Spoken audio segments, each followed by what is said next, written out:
Okay, we're going to take a look at the new version of Active Software. It's called Inspire. It's in beta testing mode just now, but it should be getting released sometime in March, I've heard. We will be looking to get this in across the college. We'll go quickly through the tool store. You'll see there's a whole new look to it. You've got the main menu button there, like you did on the previous one. This is for profiles. Now, what you should be doing is really creating a profile that's suitable to you and what you're doing. So, for example, if you select mathematics, the tool store changes, so it's got all the math tools in there. And it's very customizable, so you create your own profile for what you want to do. This is to go forward and backwards. These used to be arrows down the side of the page like that, but they're now on the tool store.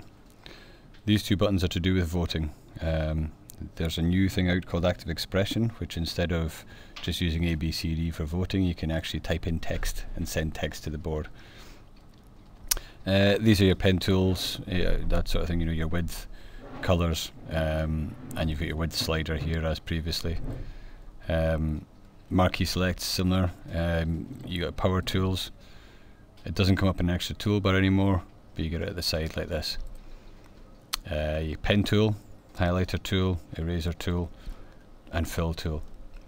Now the eraser tool doesn't work as the previous Activstudio version did when you had a transparent layer being drawn over the top. It actually does delete what you're trying to erase. A couple of new tools here for you. You've got the shapes tool. When you click this, you get a new bar down the side with different shapes. You can pick a colour, and let's say we'll go for a star, and you just click and drag, and you have a shape there.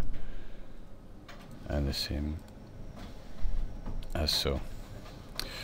Connectors are a really useful tool for joining areas together on their points and creating relationships between them. So when I now move that star, that relationship is going to stay with the other one. Very good for things like organizational maps and that sort of thing. And you've got down here is the page browsers. Now the page browser is the different pages we've done so far.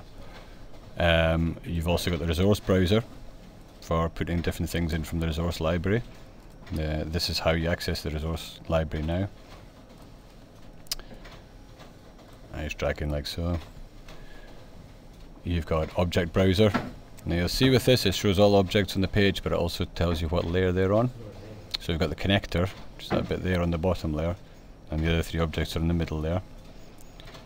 Notes browser to note for any notes on the page.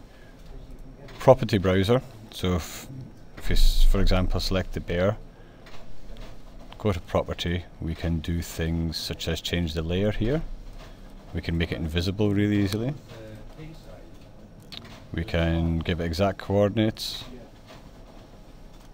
We can do containment here and restriction as well in this area here. You've also got actions browsers. So instead of going into properties and doing actions that way, there's actually just a browser that you can apply actions to any object. There's also drag and drop actions.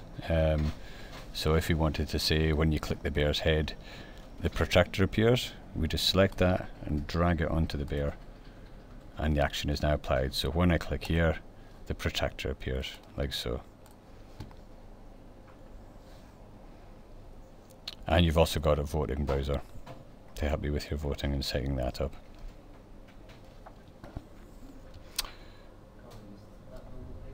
You've got the clear tool, which is really the same as it was before, and the reset page, and then undo and redo.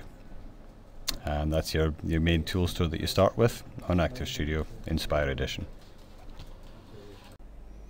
One of the things that really impressed me about the Inspire Edition was the way they handle media.